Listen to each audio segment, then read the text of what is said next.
Now it is time to combine both function chains into a single function structure. First, we start with the energy flow modeled 2 slides back. Then we place our material flows underneath. Now, let us define the system boundaries in order to make it easier to distinguish between internal and external flows. Remember, system boundaries are not set in stone, and you can always move them if needed. At this point, we need to somehow connect both flows. Since the pneumatic energy is used as means to collect the dust and is present in each flow, this is the value that we will use for this purpose. We also include the mechanical energy for removing the dust bag, as discussed in the previous slide. We could also add the flow of human force to reflect how a human pushes the vacuum cleaner and directs it towards the dust. In this case, however, we decided not to do it for the sake of simplicity.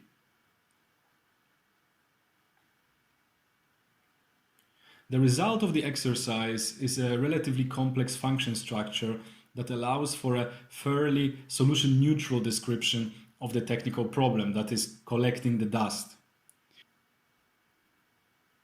Let us look at it for a while. It is not so simple, right? Some of you might have already started to think about different ways of realizing the different functionalities with physical components, the function carriers. And that is exactly the point of creating the function structure representation. It helps us to decompose a complex system into a series of discrete subsystems that can be tackled one by one. Creating the function structure made us think about the different possibilities of solving our technical problem.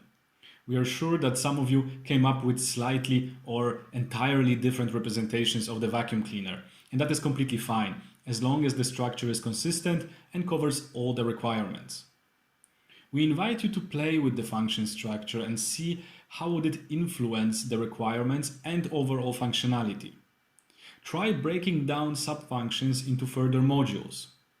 Think about how rearranging some functions could alter the functionality. Move system boundaries. In the case of our vacuum cleaner, it is not given that it has to be powered from the electricity grid. Maybe a rechargeable battery can be used.